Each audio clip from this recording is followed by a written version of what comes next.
Good afternoon to everybody. This is a film financing seminar. I'm Skylar Moore, and I am honored to be here today and to give this for you. So let's start. I want to talk about what I'd like to do first is talk about the big picture issues for film financing, kind of the fundamental trends that affect where things are going and the industry in general. And the first most important lesson that I give to everybody or tell everybody is most films lose money. And that is a absolute fundamental threshold issue that everybody needs to understand. This industry is a losing business. It has been for many, many years. Most films lose money, and it's all about the law of supply and demand. There's just way too much money chasing this industry, way too many films that are made. Many of them don't get a decent release at all. Many of them end up being sold for a pittance, and it's really the law of supply and demand. It's because the production, there's always way over funding of production and less of distribution, because production is sexy and fun and distribution is not. And so whoever controls distribution controls the keys to the kingdom. And so distribution is king, content is not king. So then the question is, film, the second, what that leads to is the absolute desperate need for financing at all times. That is why this industry, like, you're always chasing the next wave of financing. You're always, because whoever the last wave just got burnt and had to run for the exits. And I have seen this over and over and over. I've been doing this for 40 years, and I've seen the U.S. public market in the 80s. And then there was the foreign banks, and then there was Japan, then there was Germany, then there was India, then there was China, and then there was insurance-backed financing. Then there was Wall Street with their brilliant Monte Carlo projections. All of them got burnt. All of them ran for the exits. They've lost billions and billions and billions of dollars. And so we're always on the hunt for the next wave of financing. And the good news is there's always a next wave of financing, always. And that's the good news, is because it's such a sexy industry and people love coming, and it's like flies to light. And so that's the good news. It's wave after wave after wave. It'll never end. But when we talk about raising financing, we'll talk about the incentives. That's really important to understand what the incentives are, why people invest, and therefore how do you pitch it. Another kind of a fundamental shift of this, which to me is fascinating, having gone through this, is it used to be the studios were king because studios control distribution, and so producers used to be on their knees to the studios, and the studios had a rather bizarre perception of fairness. It's just that the fair was like completely, utterly, totally in their direction. To even ask for anything off of what they asked for was ridiculous, because they were king, because they controlled distribution, and therefore producers were weak. What has happened because of streaming is that many of the studios have now turned into production companies for the streamers, and the streamers now control distribution, and the studios are now on their knees, and that's why they're consolidating and desperate, and they are the ones now who are on their knees to the streamers. And so if they don't control streaming, which they really don't, other than Disney, then they really, really are in trouble. Because they're in the position of all the producers used to be begging to the studios. Another big shift has, of course, been the complete 50% collapse in theatrical revenues over the last 10 years. That's been a dramatic shift from theatrical films to streaming. So where do when you're looking for financing now your first stop now is the streamers. Used to be, of course, the studios. So that's completely changed. And another kind of a fundamental shift that has happened is that the streaming wars more or less are over. That is, there used to be complete craziness from the streamers for the last several years, competing against each other so the prices went kind of bizarre, off the roof the last 4 years. And that really is over now. The competition has cooled down, and the streamers are now like instead of trying to get product, is now trying to actually make a buck. And that has changed the dynamics significantly in terms of what they're looking for, how much they'll pay.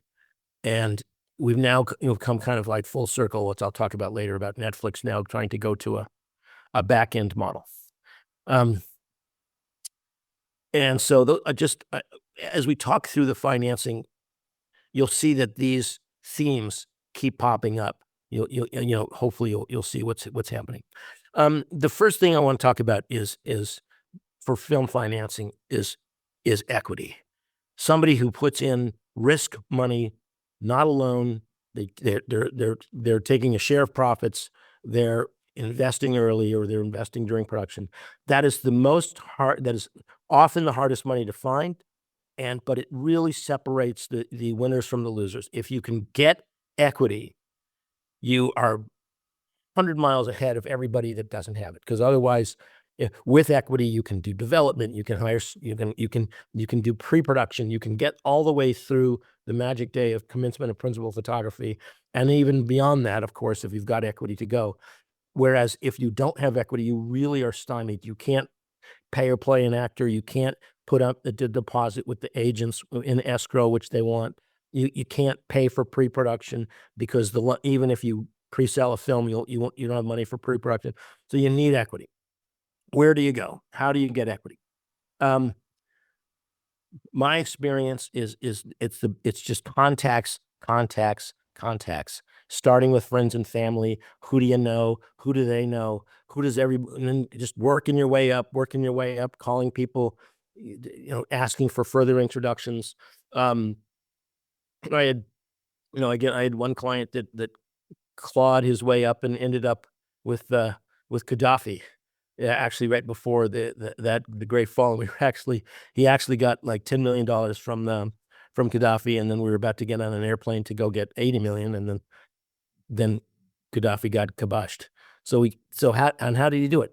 I have no idea, but he was calling people, and he was the Terminator. You wouldn't stop, and that's how every time the clients show up with money, it's because they just keep going. And so and now other sources, advertisers, well, I'll talk about that later, but they're a great source of equity if they can get behind a project where they can integrate their product into it.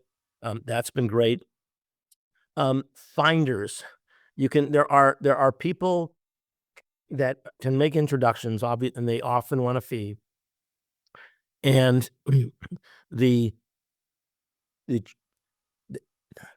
oftentimes people say, "Oh, I want to go to I want to use an investment banking house." An investment banking house will never do it. No investment banker will actually look for financing because life is too short. They just won't bother. There are finders that will do it for a fee, and that some of them do have connection.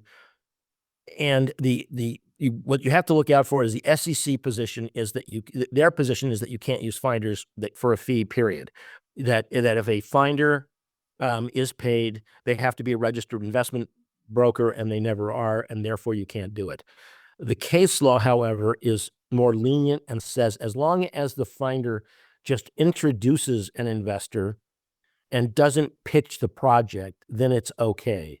So that a finder can say, "John, meet Sam, and I'll let you guys talk," as opposed to John meets Sam and, "Oh, look, Sam has this wonderful film project, and John, you should invest in this film project." Even under the case law, you can't do. So people do use finders, but don't pay anybody up front. I'm going to talk about schemers and dreamers later, but if you do use a finder, don't pay them up front. There's too many of those that are frauds, and the way you do it I'll talk later about. You just pay them more later when they show up with money.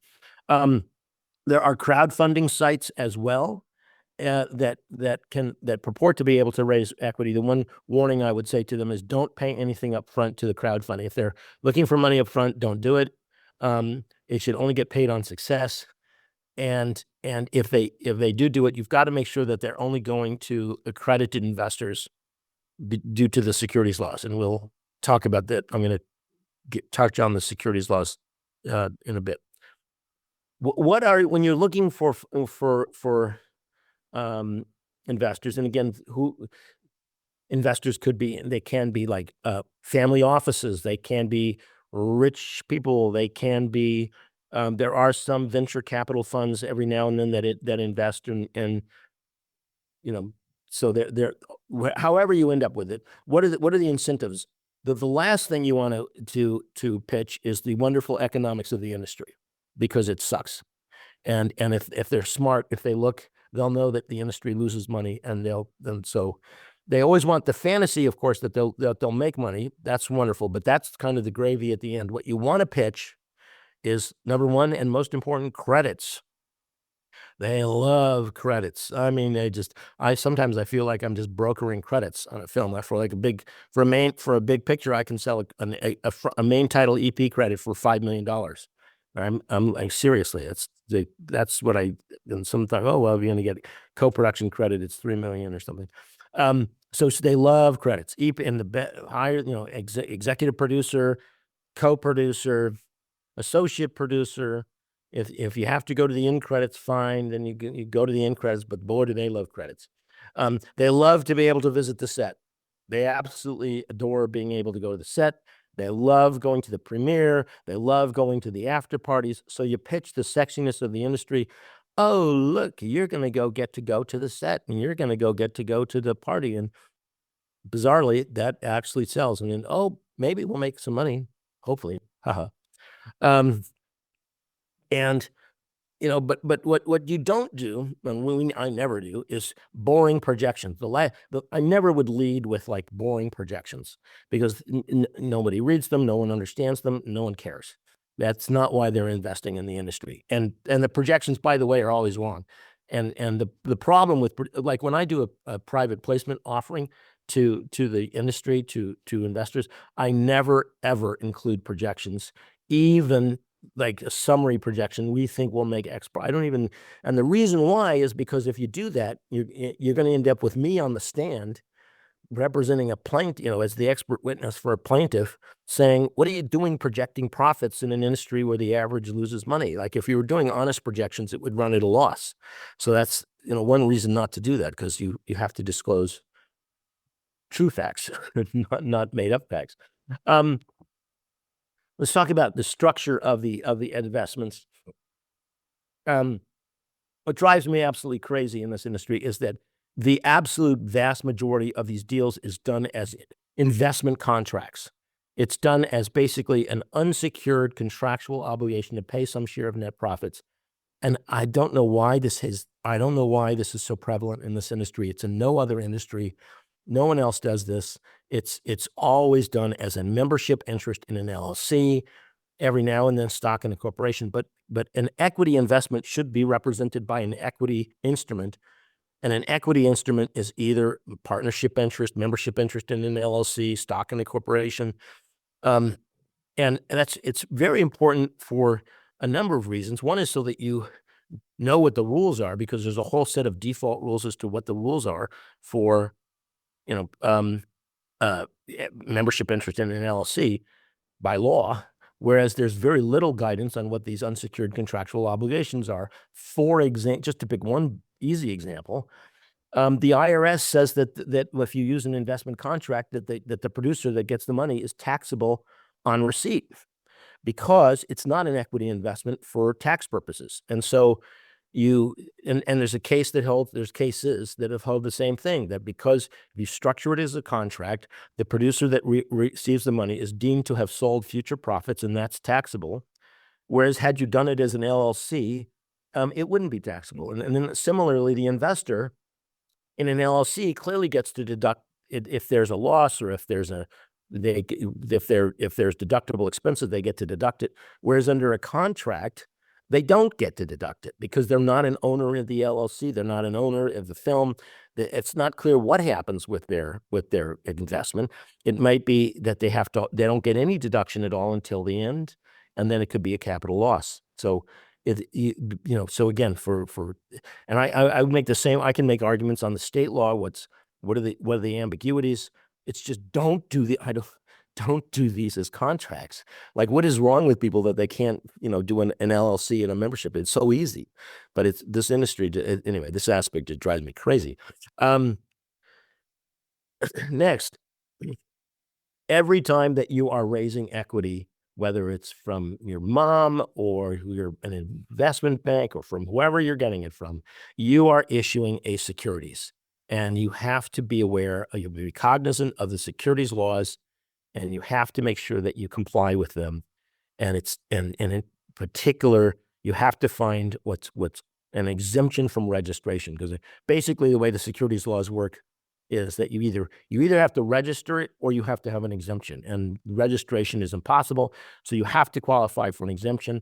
And the only exemption that we permit, that I permit, is 506, which allows any number of what are called accredited investors. And accredited investors basically is people that have more than $1 million of net worth, excluding their home. And as long as they meet that test, there's other tests you can meet too, but like more than 300,000 of annual income, that's another test that they could meet. But as long as they're an accredited investor, you're and everybody, not just most, everybody's accredited, then you're good to go. You can avoid registration. You have to file a Form D with the SEC. It's relatively easy, and indeed, if everybody's accredited, you can even advertise your offering. And I for some reason people aren't doing that, but you can advertise the offering as long as you prove that the investors are actually accredited by getting a letter from their lawyer or from their accountant. And so that now you've dealt with the registration aspect of it, and the other aspect is full disclosure. You have to disclose. You should disclose the material facts. Is basically the way the laws could. Or you can't miss. The Supreme Court just literally last month issued an opinion that said the way they interpret that is you can't, you just can't say falsehoods, and you can't say half truths. But the better practice is just to disclose all material facts. And the way you do that is a private placement memorandum, a PPM, and it can be really short. It can be like, it should have what I do is it's the biographies of whoever's involved, the producers, and whatever. And if you've got talent really attached, then you would say that, but not fake talent, not people that are like you hope are attached. And then the budget, what the anticipated budget, and then either the treatment or the full script, and the risks. And the risks are that most films lose money, and you put that in all bold capital letters, and you just, and we don't have, and often we don't have distribution, we don't have a completion guarantee, but you're going to get credits, and you're going to go to the party, and you're going to have all the fun stuff. So you can put that in there. But it's, sometimes mine are only like 15 pages, and then you don't need this massive like tax discussion. My tax discussion is, this is not a tax shelter. You can't deduct anything. And I make it as bad as I can, because no one really cares. That's not why they're investing. Or I'll just, say, look, if there's a loss, you get to deduct it subject to the passive loss rules, or something very basic. But sometimes I get these 100-page from other people, these 100-page PPMs are just ridiculous. Like, no one's going to read it, and you don't need to do that. There's no need for that. It can be very simple. So then you're good. Then you've done, as long as you've avoided registration, you filed the Form D, you've got your full disclosure, you've at least complied with the securities laws. Otherwise, if you don't comply with the securities laws, it's bad news. You have two things that happen. One is the promoters, which is pretty broad, are personally liable for any loss of the investors. And oh, by the way, most films lose money. So you don't want to be personally liable for the loss to the investors. And then the worst case is jail. And I did have a client that sent me did some offering that I didn't handle, that, and literally got them subpoenaed for a criminal indictment. And so you don't want to go there, because that's not a happy day. So equity, and that'll again separate the winners from the losers. Now you have, sometimes you're just raising development costs, sometimes it's pre-production, sometimes it's the full-blown production. Like we're shooting for the fences here. We're not going to pre-sell this film. We're gonna do it completely, and we're gonna go then chase the film festival. That's an absolute. Some people do that. So equity can go all the way from beginning to end. But at any step, all these things that I just said apply to no matter what you're raising. All right, next, let's talk about doing a sale. You want to go sell your film. Streamer. All the sales these days is to the streamers. That's been my experience in the last 10, maybe 8 years. Is just everything is being sold to the streamers. And they've turned the world upside down, of course. It's, the no longer going to the studio. They up until and as of now, they want to do a fixed price deal, and the deal is usually cost of the film plus a buyout, or what they call a buyout or a premium. That buyout premium has ranged all the way from some between 10% to 50%, and of the budget of the film. And then, of course, the question is what can you shove into the budget of the film? Because of course you want to make it as high as possible. So people get pretty creative in what kind of fees that they can shove into the budget so that the premium is higher. The premium has come down a lot recently because of the lack of competition.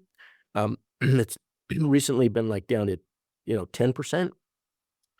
And what's happening is that the streamers now are interestingly trying to get off of paying those huge high amounts. And now very recently, you can see Netflix is trying to go to a back end model where they're pitching that they'll give a back end, and of course, in exchange for a lower upfront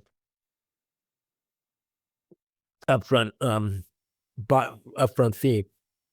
So the buyout either maybe be flat, maybe there's no buyout, but it's back end. But having witnessed at least a couple of the first ones that came up to bat, I can tell you what's happening on the ground, which is everybody is saying, "Oh, I love the back end. Oh, but I still want my premium." And so like it's very hard for people to get off the concept of that they are expecting to get a significant premium on the buyout. And I do not think people are willing to come down off that in exchange for a back end at this point. They without question view the back end as in addition to the premium. So the streamers do have a battle ahead of them to change perception in the industry to try to get people to take less upfront. Because I will tell you, my clients, having just gone through this, said loudly and clearly, "No, we're not reducing the buyout, but oh, we like this back end." So that'll be fun. The streamers will do one of two models. They'll either pay during production, in which case they're all over it, and they can really effectively control it. And that's called the cash flow presale. I would call that a cash flow presale. Or they pay on delivery, and then they expect you to go get a bank loan and you get it, and then you're back to the normal. You get a completion. You'll need a completion guarantee. You'll need a bank loan. The streamer will pay on delivery, and life is beautiful. It's just more complex, more expensive, of course, because you have to deal with the banks and all their fees and interest and all that. But so there's two different models the streamers will do. But my general comment is that's your first port of call. I have most of my films have gone that way. Even when they go the festival circuit, they get picked up by the streamers, and so that's just like 80% of what I've done literally for the last several years. Now let's go to the good old and less popular pre-sales. The old route where you'd go to Cannes, which like just happened, and you pre-sell your film, you package it up, you get your actors to what you do is you attach, hopefully actually, but often in fantasy land, actor, director, the talent, and you have a script that you own, hopefully, and you go to the market and you sell that. pre-sell it to the foreign distributors, and somebody from Germany will buy it for X% of the budget, and from Japan will buy it for Y% of the budget. And you take all of those contracts and you wander back to somebody in the United States, a studio, to try to find an anchor. You typically want to do a pre-sale. You want somebody to anchor it in the US, typically a studio. Can be a streamer as well, but you know, if you're just selling US. And then you take all your contracts and you wander down to the bank and you say, "Dear bank loan, please give me a loan." And the bank says, "Wonderful, but we need a completion guarantee." So you go to the completion guarantor, they vet the budget, and then you go through a lot of paperwork and shenanigans. And in a perfect world, on commencement of principal photography, someone shows up with a completion guarantee and a loan backed by all these contracts, and you're able to make your film. Problem with that is, how do you get to that magic day of commencement of principal photography? Because there's massive amount of costs before then. And this is why you need equity. And this is why winners, you know, this is what separates the winners from the losers. The loans rarely cover pre-production. And if you can't get equity, the next, your only hope is bridge lending. And there are lenders that do bridge loans that prior to commencement, but boy, are they expensive. They're hard to get, and they're because they're taking the risk that the film will get made, but they are out there. They're very expensive, and you may not get it. So you can't bank on being able to get one of these, bridge loans. And if there is a bridge loan there, they are clearly taking a risk, because sometimes many films don't get to the finish line, or don't even start. They don't get to the start line, which is commencement of principal photography. Sometimes you don't have enough contracts to cover the whole budget. That's actually pretty common. And in that case, you need a gap loan. And a gap loan is what it sounds like. It's the gap between really reality and fantasy. Fantasy being sales of the full film, and reality being the sales you've made. And so like, for example, you might have pre-sold 50% of the budget, but you're hoping to do sales later on for the other 50%. So some sales agent stands up and says, "I think I can sell it for the rest of the 50%," and a gap lender will loan on that, and that's called a gap loan. They're more expensive than the regular loans that are backed by distribution contracts. And many bank lenders will include a gap portion in their thing if they really think that you're there, that you can cover it.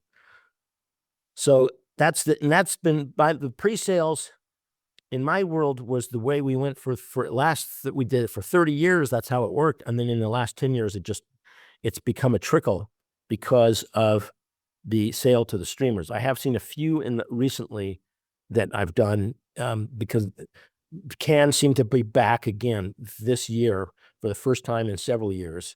And there were actually pre-sales being made at Cannes. And so this may be back.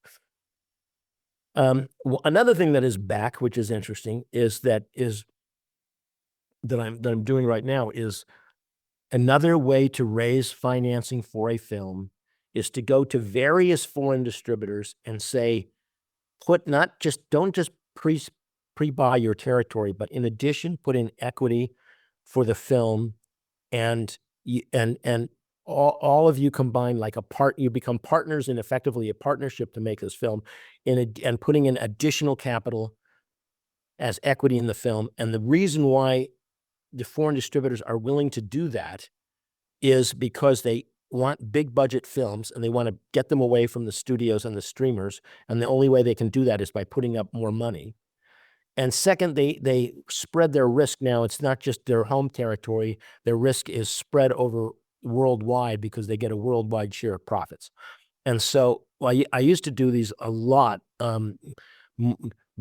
like between maybe 20 to 10 years ago, really popular. And it was the whole number of what I called co-productions, consortiums, You can go by any different, all different names, usually some kind of like co-production, and it's back. And so we've now got a couple going on where foreign distributors are going to put in equity in order to, and it used to be to get the films away from the studios. It's now to get the films away from the streamers.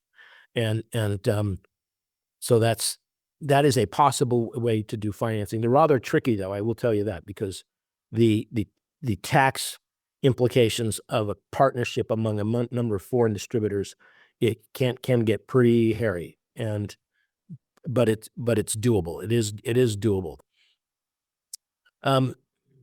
What else? Next,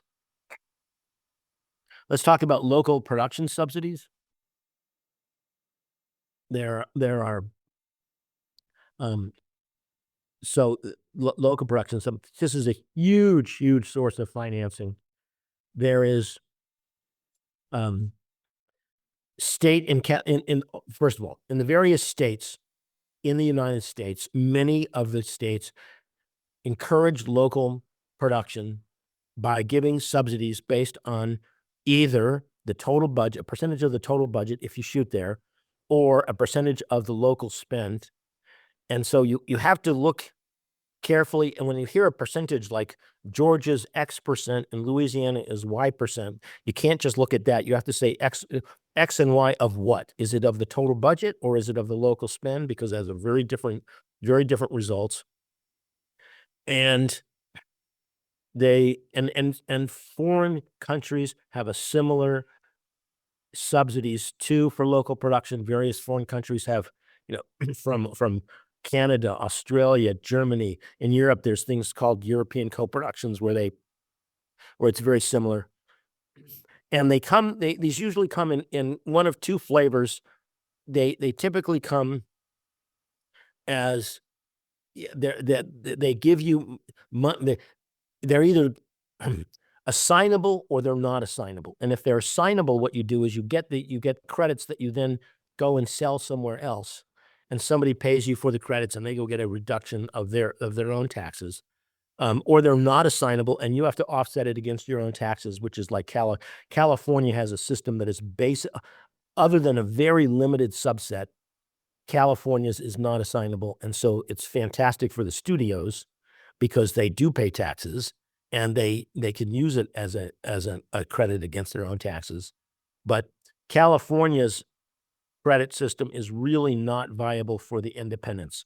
It's got a very limited amount that they give per year, and it's and only those are assignable. The other ones are not. So California really, I've not had a successful independent film made in California using their credits.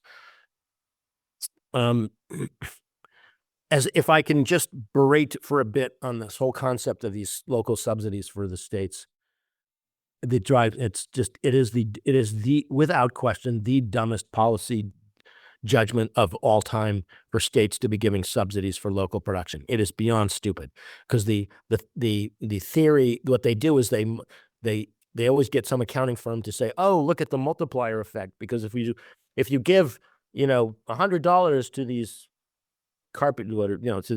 for a film production in Georgia, they'll spend it and they'll respend it and somebody will respend it. And if you spend it 10 times, you end up with a lot of money. And it's absurd. The production companies they're carpetbaggers. They take the money and they go back to Los Angeles.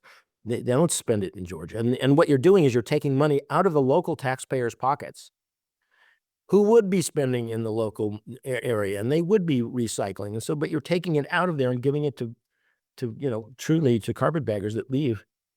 And the dumbest part about it is, like, you're subsidizing film production. Like, I'm sorry, but film production, like, really?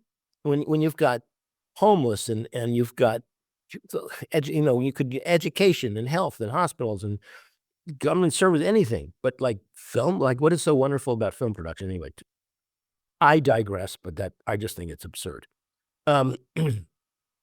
This on the foreign side, Canada has a fantastic.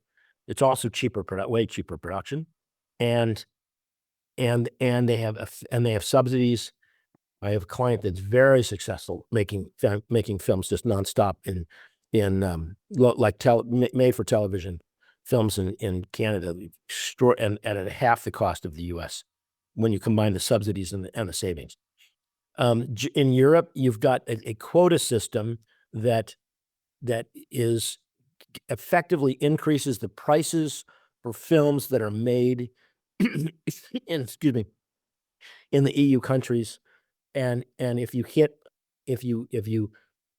particularly if you can do a co-production where you hit in a couple of countries, you can vastly increase the amount that they will sell for, which is effectively a subsidy. So the subsidy works by a quota system that requires distributors to acquire local content, and that means the prices go up, and that effectively becomes a subsidy. They also have direct subsidies where they give financing for cash for local production. Next source of financing these days, equity from advertisers. That's, like, for me, one of the first places to think about.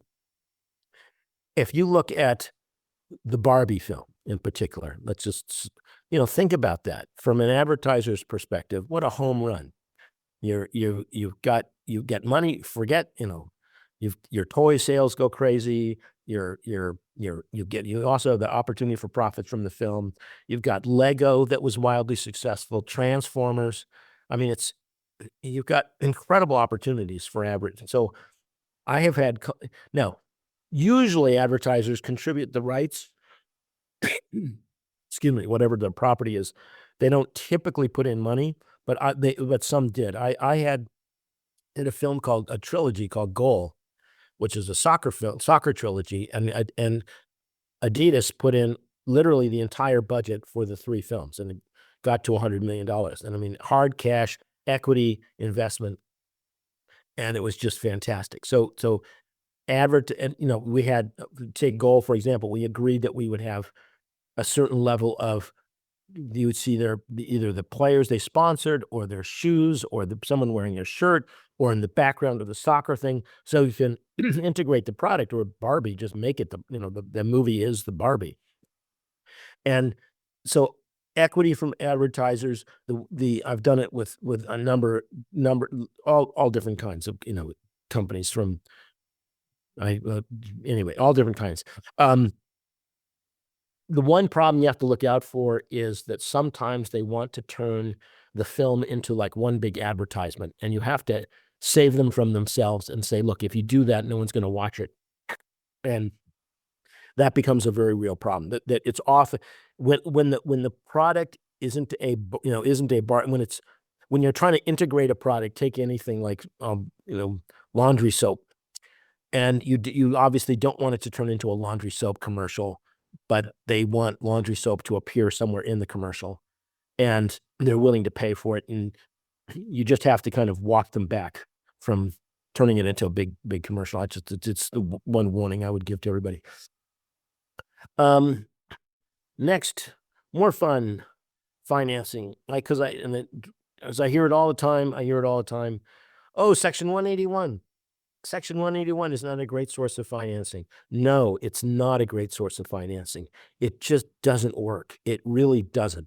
And here's the theory and then the reality. The theory is you get to deduct the first $15 million of the cost of making a film in the United States, including development cost and including production costs.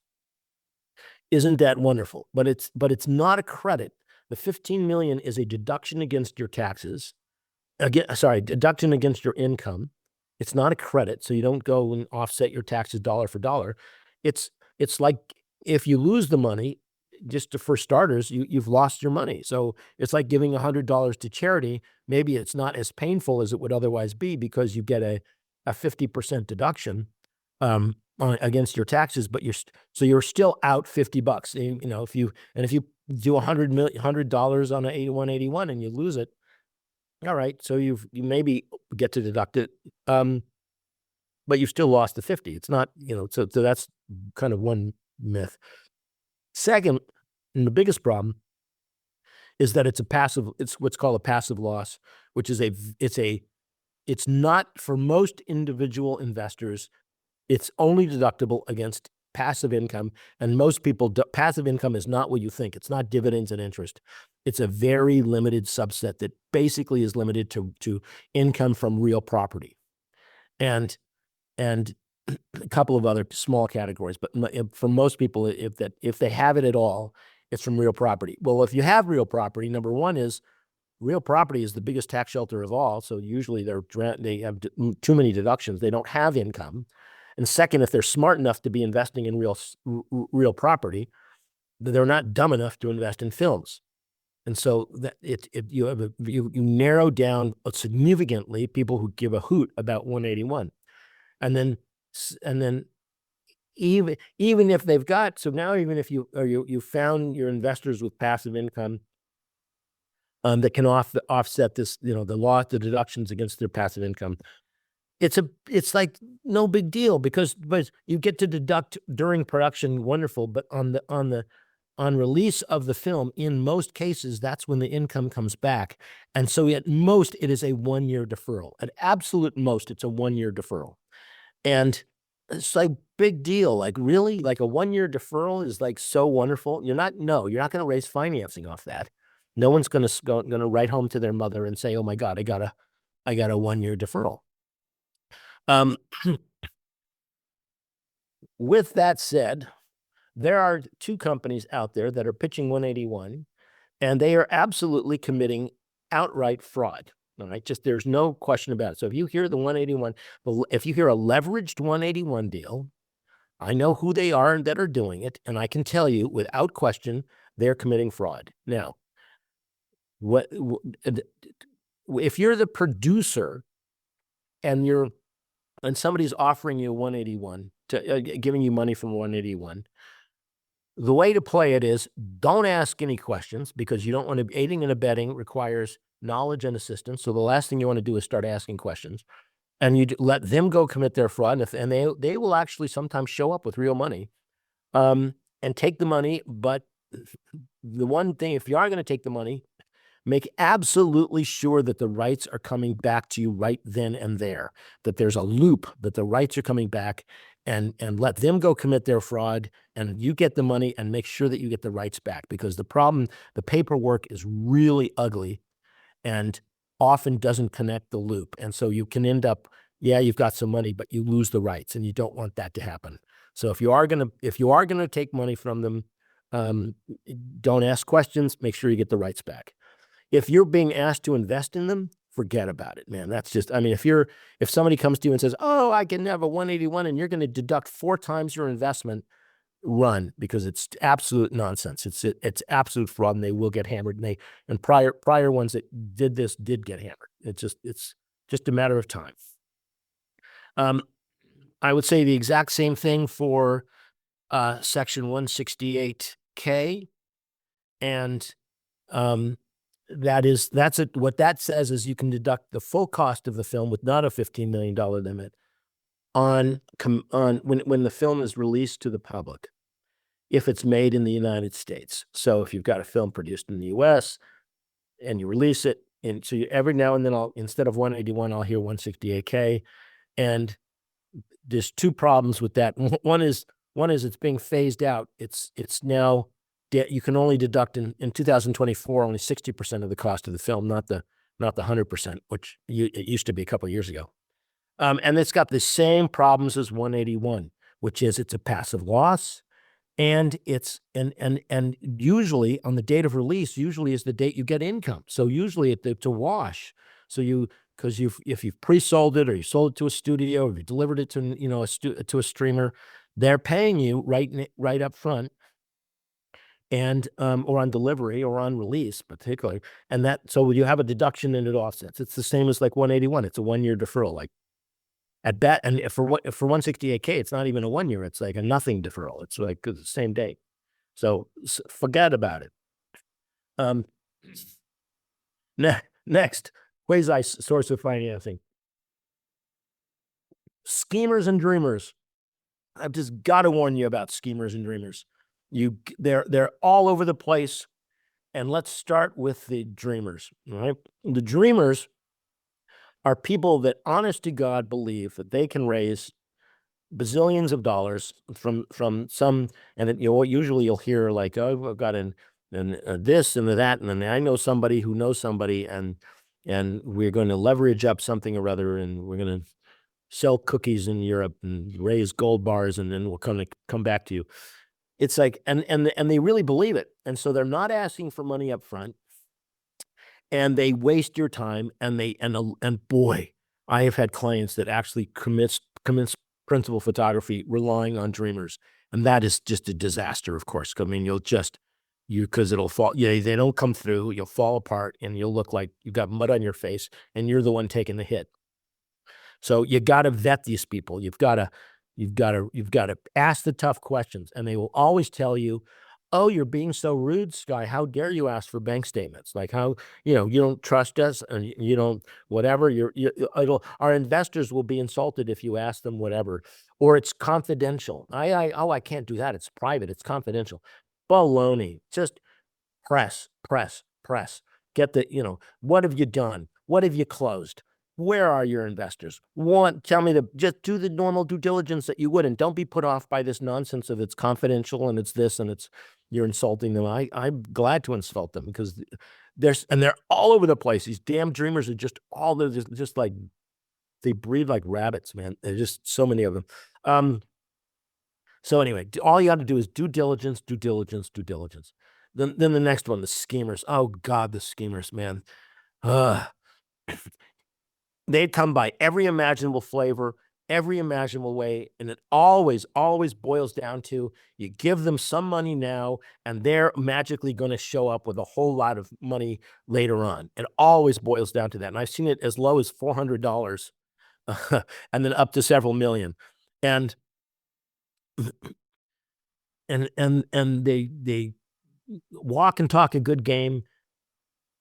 They've sadly, they've pulled it off where they even get money in escrow. So I've had a client, not that I didn't represent them on this, but they put up $1 million into an quote escrow, and with a real escrow company, by the way, with a real honest to God escrow company, and then the schemers sent in false instructions and got the money out of it, stole the $1 million right out of escrow. So they can go even that far. Often it's that they don't even use an escrow. They just, people are willing to, because most films lose money, because it's so hard to raise money. Producers are desperate, and they were willing to pay anybody anything to try to, on the hope that they'll raise money, and they all get taken to the cleaners. I always tell them, don't pay up front. If somebody says to you that they can raise all the money in the world, great, and you'll pay them double whatever they're asking for when they show up with the money in your bank account and it's closed. And I have vetted it, and that will drive the schemers away immediately. The moment you say we'll pay you on close, they'll disappear. You got to look out. I always ask for all the normal stuff, due diligence, bank statements, and I have been sent fake bank statements. And thank God I called the bank and verified that it was.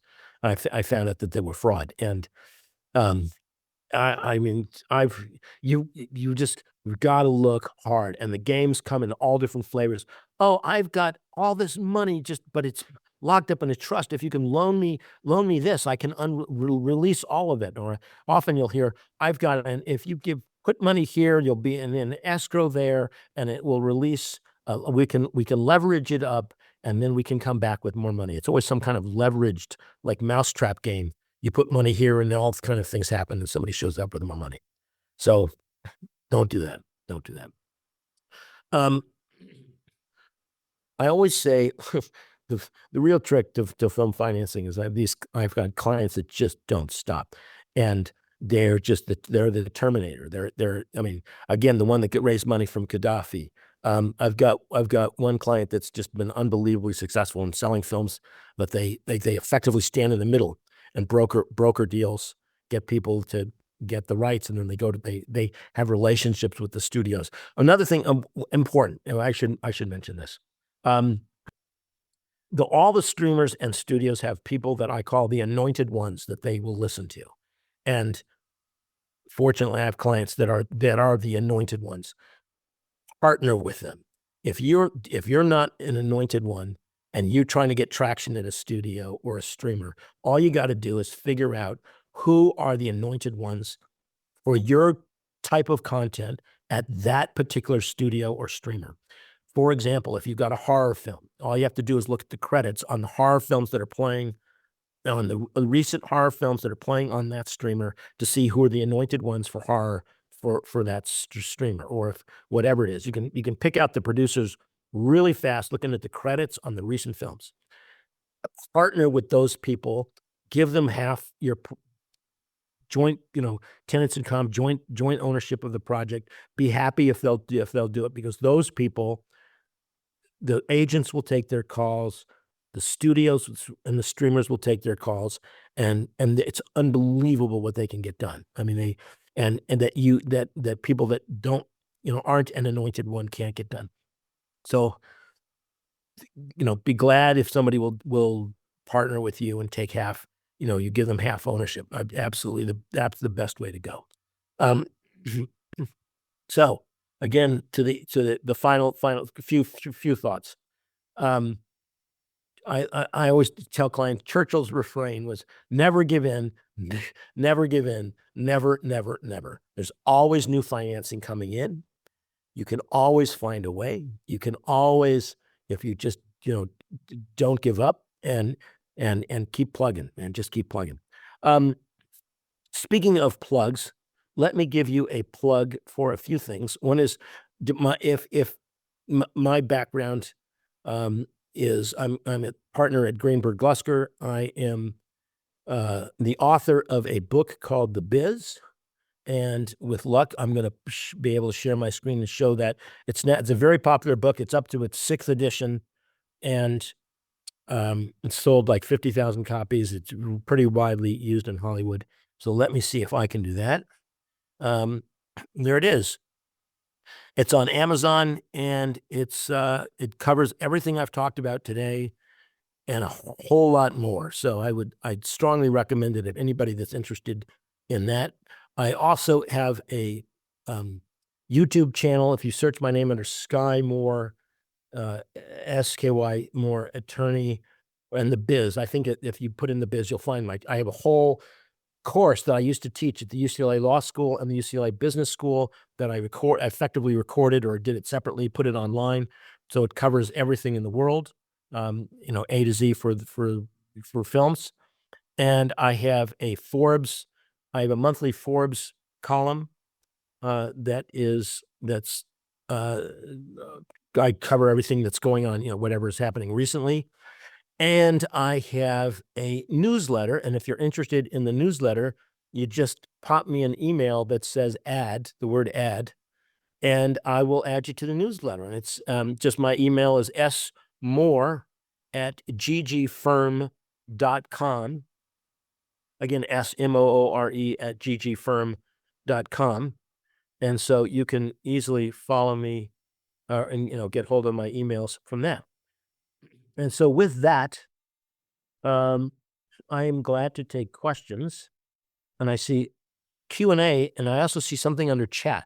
So I'm going to do Q&A first, because I see more there. And again, if you keep the questions relatively short, I will actually be able to read them and be able to answer them. Okay, question 1. I love this. Okay. I have been perplexed. In some producer clients want to offer SAFE, SAFE notes to investors. Have you seen such? If so, why? And why? And what is the conversion event for a SAFE note? Okay. This is short agreement for future equity. Short agreement for future equity is what's called a SAFE. And they are absurd. They are not safe. They are idiotic. They're half-baked. They're ridiculous. They're stupid. Don't use them. So the answer to your question is they're ridiculous. Don't use a SAFE.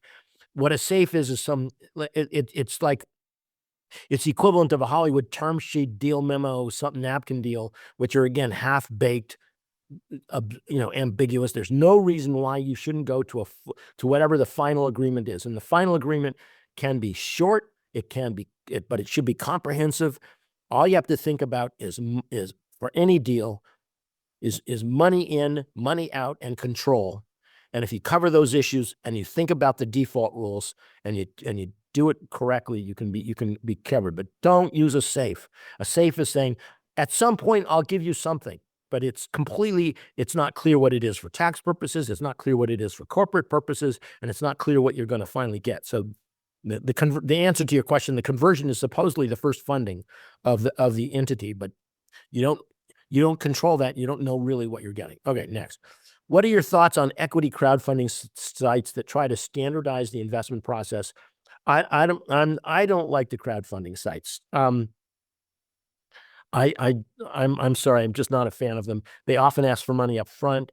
I don't trust the documents. I don't trust the process. I don't like it. How often do I use 506C, which allows general solicitation? I have 506C allows you to advertise your offering for equity. It lets you go out, and I don't understand why nobody's using that. So the answer is I've never used it because no one has. I don't know why no one has done it, and so I'm perplexed. I would be glad to do a 506C.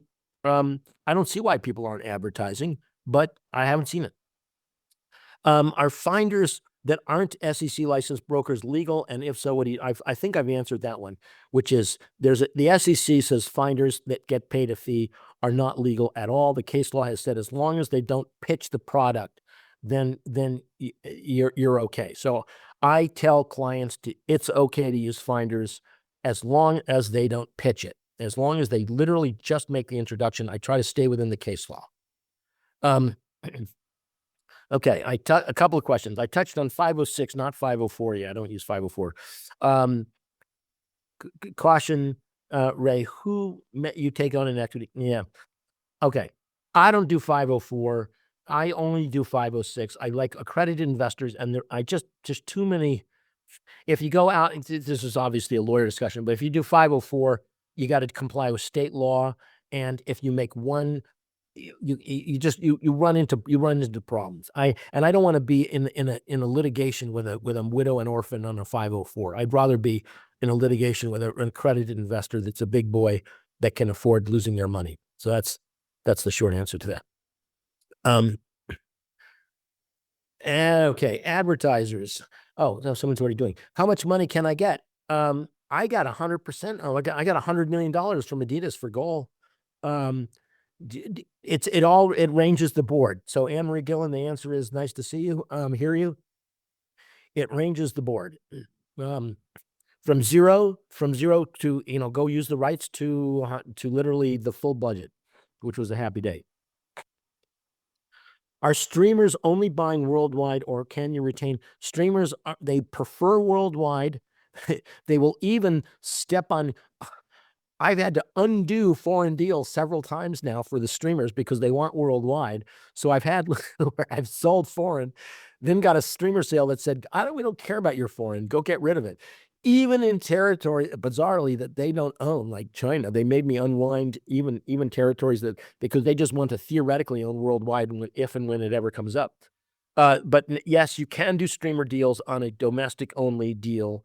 But they often do worldwide. Can I speak in more detail about the emerging streamers back-end definition? What are they including in gross? What are okay, what is Netflix proposing? We're not clear yet. And short answer is we really don't know. We're not clear on what exactly their definition is, whether it's tied to subscribers, new subscribers, views, hours watched, minutes watched. Stay tuned to this station. We are not entirely clear on what is being offered. What are the concerns about foreign equity investment? On foreign equity, you've got to worry about foreign securities laws. And that's often, people overlook that. It's not, if you're raising money from Germany or France, you got to worry, what are their securities laws? And do you have to comply with it? So I would definitely worry. Are my books on Kindle? I don't know. I don't think so, but I don't know. What is the state of foreign pre-sales for foreign? Bad. I can tell you it's bad. very bad. I'll just give an example. I had a client just go pre-sell a can. They got offers for half the total foreign sales was half the budget, and they then did a Netflix deal for more than 100% of the budget. So they tried and failed on foreign. So I think the foreign. Then I've got another one though. They're putting in equity, and they are gonna fund. It's a bigger budget film. They want to take it away from a streamer, and so they're willing to put in real equity. But generally, the market's very bad for foreign sales. What distributors are financing co-productions? The one that I'm doing is Germany, France, England, Japan, and Scandinavia, Scandinavian countries, which is pretty common. That's kind of the general. Sometimes Korea is in. China is out. China's gone, by the way. China's just gone. If equity investor, someone got lost. Did I miss them? If you give equity if you give equity investors shares, can that be reconciled with other financiers taking control? Yes. Even if you've got some people getting contractual, you can mesh that with people who are being done properly with an equity investment in the entity. So yeah, it can be combined. Although why would you do that? Okay, if you rely heavily on like advertiser funding, how badly does that harm your international sales? Depends on the film. It totally depends on the film. Look at Barbie. I mean, that's look at Goal. So it depends. Would I advise setting up a film LLC until there is some type of funding available? Well, yeah, you don't have to form the LLC until there's some funding. Yes, correct. No reason to do it up front other than if you think you're going to close it. It's pretty easy to do. So it's why not? I'm going to drop down. What about if you're doing a slate of 10 to 12 films and your investors putting up equity year on year? Effectively, they could write off their basis year on year, effectively deferring. Yeah, baloney. I don't believe it. I don't think investors are going to want to be investing in 10 to 12 films very rarely, and the rollover. It's like big deal. Like this, no. People don't invest for tax deductions. They invest for fun and sex and credits and everything else. They don't invest for tax reasons. What's the best way to structure an executive producer, private financier who would like the best return on investment? Give them a credit, invite them to the party, and invite them to the premiere. And tell them that's your return on investment. How are investors in the hybrid investment treating their investment and any money good. It's all over. Okay, Sally, that's funny. Sally, we'll talk about that later. It's a complex question what people are doing because it's all over the board. They're all over the board. Totally. Some people are treating it as though they're partners. Some people are treating it as though they are invested in stock in a company. So they treat it as though they've got an investment that they capitalize. So it totally depends. I understand the case law says finders are okay if they do not pitch, but can the finders get paid on a percentage of the deal? If the FCC says no payment at all, you can pay, in my opinion, you can pay them any way you want to, as long as they don't pitch the project. Okay, so that's how we treat it. Whatever you agree to, back end, up front, whatever you agree to. All right. What was that? This lost money. Am I seeing foreign pre-sale deals without clauses so you can sell worldwide to the streamers? No, I haven't seen that up front. Most foreign distributors won't do that. We usually have to go back to the foreign distributors and get on our knees and say, please give us we'll pay you out. We'll pay you to get out of this deal. And they're usually happy to get out of the deal if you pay them enough. And usually the streamers are willing to pay them enough to get out of those foreign deals. Do I have any different ideas for faith-based projects? Yes. Go to the faith-based distributors. There are several, and so if I had a faith-based project, that's where I would go. It's very clear who they are. And with that, someone wrote a question that's too long. Should you maintain the underlying IP rights in the same entity being used as the investment vehicle? Yes. I use the LLC. When I do the LLC, I combine production, distribution, and ownership. I don't for a one-off film, I prefer simplicity. I don't see the need for having a special purpose vehicle that is, doing production only. I have the rights all owned by the same LLC. That's what I do. And if I have a mothership company that really is gonna stay in existence, then I'll use an SPV, but the rights will be owned by the mothership. The SPV will just be for production. I will have the rights owned by the mothership, and that's like if you've got an ongoing company, and then you want to isolate production, pull out production risk, and also just for credit and for guild purposes and stuff. For finders, is it better to pay them as producers on the picture if their fee is tied to what they find? To me, it doesn't matter what you call them. I will warn you, the SEC takes a contrary view to what I'm telling you, because the SEC says you can't pay finders at all, no matter what you call them. So I just face it up front and I say, look, we're relying on the case law. Do I have experience with financing films in other countries, Indian films? No, all mine are. I have certainly films produced in foreign countries, but they're always U.S. English language, so they're always U.S. language. Can tax credits be used as collateral? Absolutely. Tax credits are all the time used as collateral. There are very specialized lenders that lend on them, and they often are separated out from the other collateral, and you have a lender that often just does exactly that. And so with that, I am going to end this thing and say, although I've got chats though, I don't know if that is, no, then we're good. Okay, so I've answered the questions, and I am honored to have done this for everybody. And again, if you have if you want to follow up with me with my email, I'm glad to take questions there. And it has been an honor to be with you. So thank you. You may be eligible for CLE credit in your state. Visit bhba.org/podcasts for more information.